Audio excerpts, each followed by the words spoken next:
For a really long time, I had two mysteries that were hanging over me. I didn't understand them, and to be honest, I was quite afraid to look into them. The first mystery was, I'm 40 years old, and all throughout my lifetime, year after year, serious depression and anxiety have risen in the United States, in Britain, and across the Western world.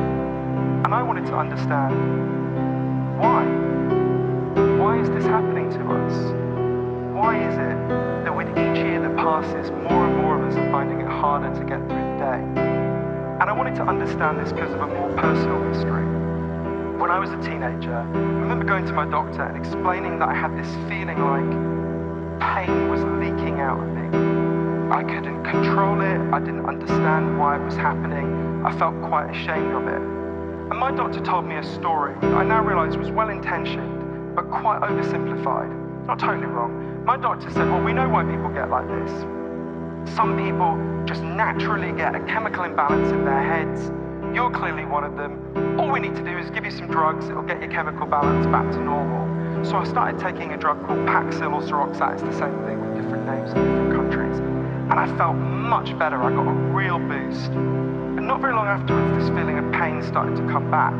So I was given higher and higher doses until for 13 years I was taking the maximum possible dose that you're legally allowed to take. And for a lot of those 13 years, pretty much all the time by the end, I was still in a lot of pain. And I started asking myself, well, what's going on here? Because you're doing everything you're told to do by the story that's dominating the culture. Why do you still feel like this? So to get to the bottom of these two mysteries, for a book that I've written, I ended up going on a big journey all over the world. I travelled over 40,000 miles. I wanted to sit with the leading experts in the world about what causes depression and anxiety, and crucially, what solves them. And people who've come through depression and anxiety and out the other side in all sorts of ways.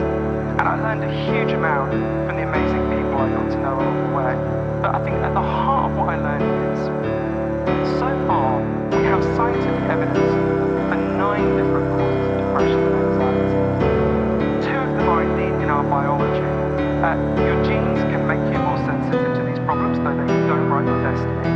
And there are real brain changes that can happen when you become depressed that can make it harder to get out. But most of the factors that have been proven to cause depression and anxiety are not in our biology.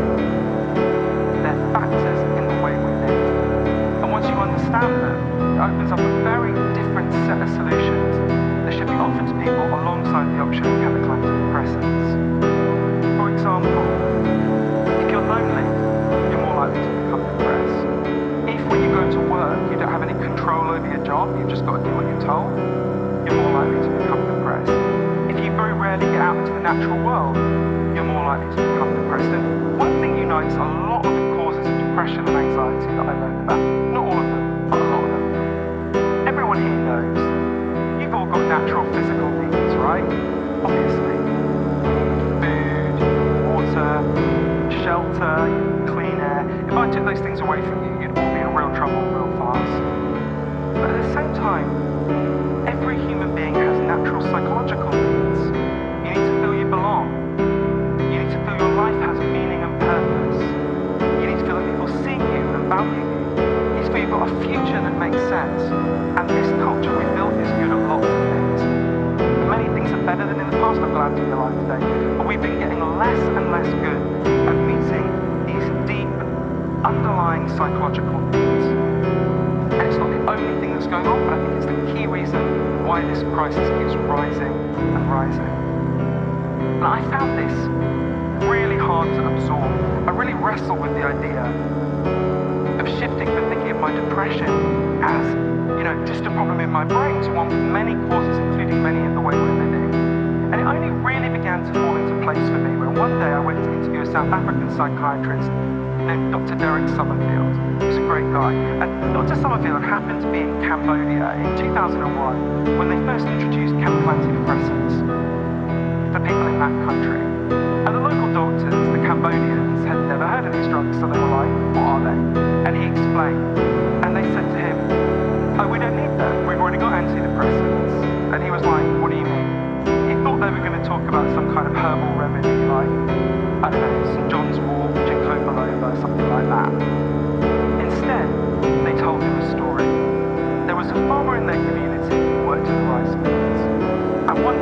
stood on a landmine left over from the war in the United States, and he got his leg blown off. So they gave him an artificial leg, and after a while he went back to work in the rice fields. But apparently it's super painful to work underwater with an artificial limb. And I'm guessing it was pretty traumatic to go back and work in the field where he got blown up. The guy started to cry all day. He refused to get out of bed. He developed all the symptoms of classic depression. The Cambodian doctor said, this is when we gave him an antidepressant. Dr. Summerfield said, what was it? They explained that they went and sat with him. They listened to him. They realised that his pain made sense. It was hard for him to see it in the growth of depression, but actually it had perfectly understandable causes in his life. One of the doctors talking to the people in the community figured, you know, if we bought this guy a cow, he could become a dairy farmer. He wouldn't be in this position that was screwing him up so much he wouldn't have to go work in the rice field. So they bought him a cow. Within a couple of weeks his crying stopped. Within a month his depression was gone. They said to Dr. Summerfield, so you see doctor, that cow, that was an antidepressant. That's what you mean, right?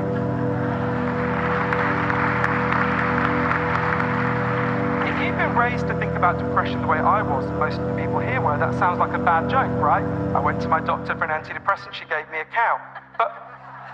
But what those Cambodian doctors knew intuitively, based on this individual unscientific anecdote, is what the leading medical body in the World Health Organization, has been trying to tell us for years, based on the best scientific evidence.